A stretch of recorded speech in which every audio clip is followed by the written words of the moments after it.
Reasons for the attack. Behind the missiles and the warplanes lay a storm of intelligence and political calculation. The American intelligence community had detected what they called a red line. Uranium enrichment in Iran had reached weapons-grade levels. More alarming still, satellite imagery and intercepted communications suggested that Iran was on the brink of assembling its first nuclear warhead. These revelations arrived on the desk of a familiar figure. President Donald J. Trump recently returned to the White House in a stunning political comeback. This was not a president known for subtlety or hesitation. To him, the evidence was clear, the danger immediate, and the response obvious.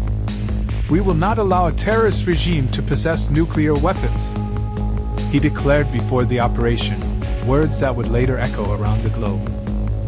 Within days, after consultations with military advisors, the CIA, and allies in Tel Aviv, the green light was given. Objectives of the operation.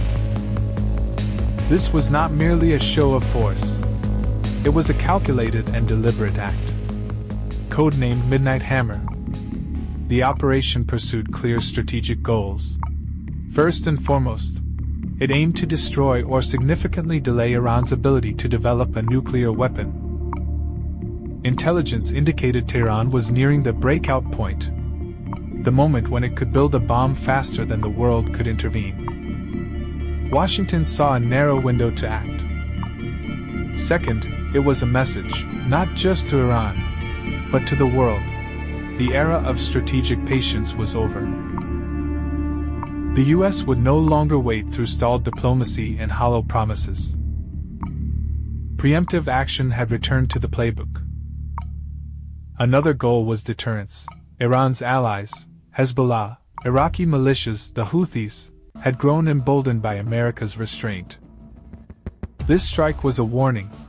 American power still had teeth, and it would bite. Finally, there was the clock. Once a nation goes nuclear, the cost of stopping it rises dramatically. The aim was to act before that threshold was crossed, before it was too late. Execution of the operation. The operation unfolded with surgical precision.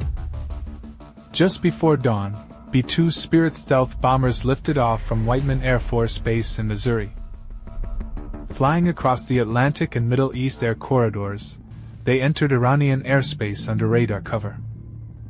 Each aircraft carried GBU-57AB massive ordnance penetrators, 13.6-ton bombs designed to obliterate hardened targets.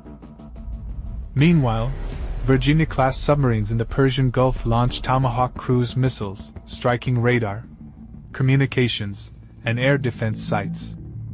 Stealth drones painted targets and relayed real-time data to satellites and command centers. The strikes were tightly choreographed. 5 bombs hit Natanz, collapsing centrifuge halls. 5 struck Fordow, cracking its underground fortress.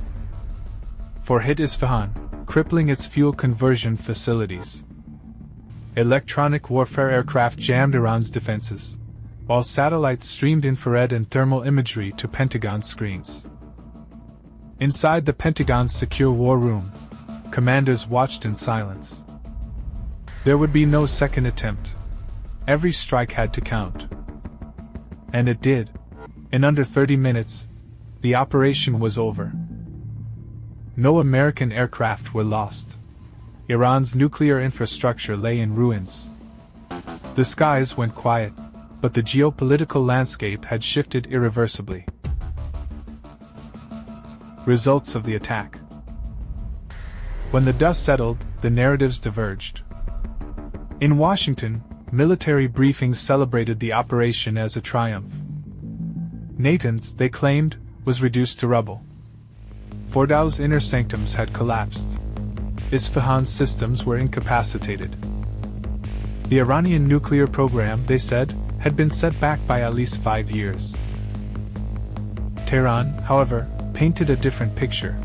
Iranian officials claimed the damage was limited and that crucial components had been relocated or shielded. Some even hinted the US had fallen into a trap. acting on intelligence that Iran had purposefully leaked. The IAEA, caught in the middle, confirmed no nuclear contamination had occurred and noted no accidents at the sites. But one thing was certain: the strikes had succeeded in shocking the world. Iran's response. Shock, however, soon turned to fury. Within 24 hours, Iranian missile batteries roared to life. Ballistic projectiles rained down on the U.S. Al-Udeid Air Base in Qatar and military targets in Israel. Most were intercepted. No American lives were lost. Yet one missile slipped through, striking near Beersheba and sending a new chill across the region. Supreme Leader Ayatollah Ali Khamenei appeared on state television with fire in his voice. He called the attack a declaration of war and vowed retaliation. "We will strike the enemy's nerves," he thundered. In Tehran and Mashhad, crowds gathered by the thousands, chanting for jihad and revenge. The cycle of escalation had begun. International reaction. The world, already weary of conflict, watched in disbelief. Moscow condemned the strikes, warning of opening Pandora's box. In a move recalling the Cold War, Russia demanded an emergency session of the UN Security Council. China, ever pragmatic, began quietly evacuating its citizens from the region while urging calm. The European Union walked a tightrope, criticizing both Iran's nuclear brinkmanship and America's unilateral aggression. Meanwhile, Israel cheered, calling the operation a bold act of global stewardship. The UN Secretary-General, his voice almost drowned out by the roar of missiles, pleaded for restraint. But in the corridors of global power, it was clear: the world had entered uncharted territory.